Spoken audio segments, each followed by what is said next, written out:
All right, so this week we're gonna tackle playing in time a little bit, just with a major scale.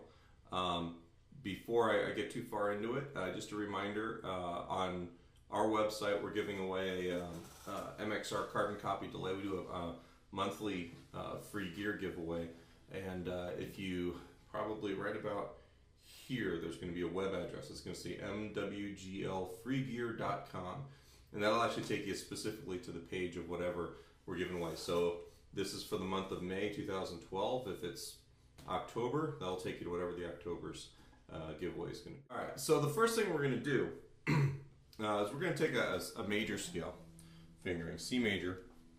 We're going to use the second position, C major. All right, if you, sorry, there should be a transcription of this on the link that's underneath this video wherever you find it, if it's not on my site. But basically, the 5th fret, it's 3 and 5. On the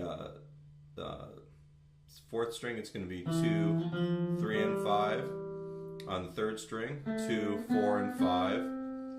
For the 2nd string, we're going to move up. It's going to be 3, 5, and 6. And then 3 and 5 on the 1st string. Do it all in reverse. Now we're going to start and end this major scale on the root, not on the lowest fingering in the pattern, because we want to actually train our ears to hear this as a major scale.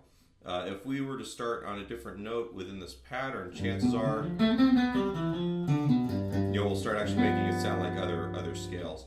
So it's partially about ear training as well. So we started here, we went up, coming back down. When you get down to that root, catch any notes below that root in the position there. In this case, the root's the 3rd fret, 5th string. We're going to go 2nd fret, and then we've got notes on the 5th and 3rd strings, our 5th and 3rd frets on the 6th string, and then back up. With my classes, typically with major scales, we go pretty in depth into the construction of the scale. This is actually just an exercise for the rhythmic aspect of it, so we're not going to talk about what makes up the scale, but I would like you to actually start and end on the root, just as a general principle. And that's also going to add a little level of difficulty to what we're doing here. If I wanted to really make it easy, we'd do like a 3-note per string scale fingering, but it's going to lay out a little bit differently here. All right, so I'm going to put the metronome on. My metronome's on 60 beats a minute.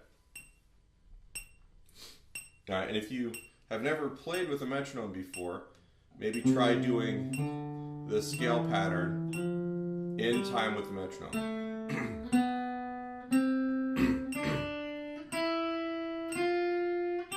So these are quarter notes, and there's just one of these per metronome click.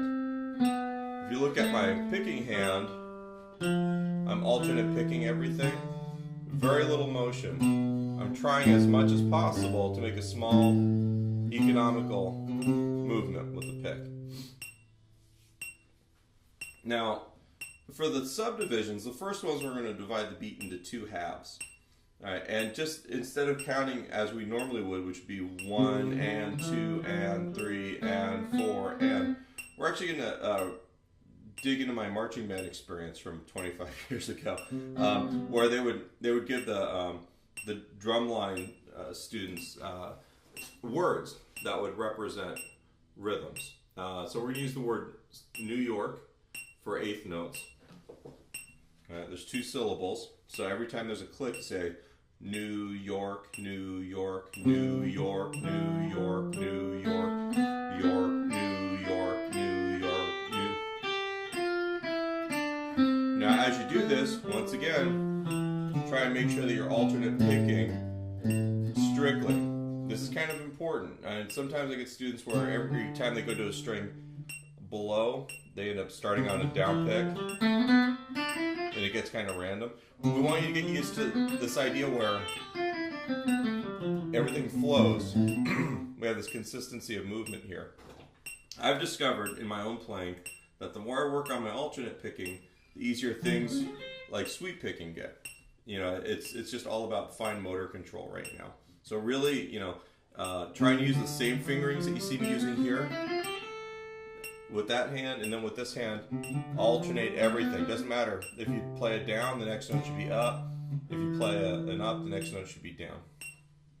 All right, so that's our eighth notes, or our New York notes.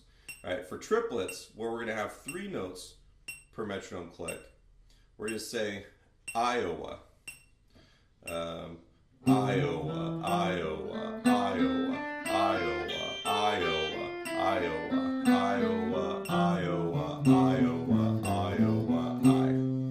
All right, normally we would count those as 1 triplet, 2 triplet, 3 triplet, 4 triplet, but we're going to once again stick to our state. Now for 4 subdivisions, what we call 16th notes, typically, we're going to use Indiana. The word Indiana, Indiana, Indiana, Indiana, Indiana, Indiana, Indiana, Indiana. All right, and the idea, once again, instead of counting 1 E and a, 2 E and a, 3 E and a, 4 E, we count Indiana, Indiana, Indiana, Indiana. Something that might be a little bit easier to say. You're not having to count individual beats right now. All we're doing is we're getting used to the feeling of each one of those subdivisions of time. All right. Now, we spoke last week about the idea that there's a lot of individual bottlenecks most of us run into, and the hands are the first one. And the idea is that we want your hands to create rhythms in time and cleanly, so that when you're trying to play music, there's no problem. This is the best part. My tripod just collapsed. So all I would say is, and I'll put all of the caged system major scale patterns in there just for something to practice with, but just spend some time with the metronome and do this as a warm-up. You know, you're not going to sit down for 4 hours and make this stuff perfect, but if you do it for a little bit each day, maybe 10-15 minutes at the most, over the period of a few weeks, you're going to find that the rest of your playing is going to start being a little bit more in time, a little bit cleaner. It's going to actually have a better feel, and that's what we're shooting for. We're just trying to eliminate this one bottleneck.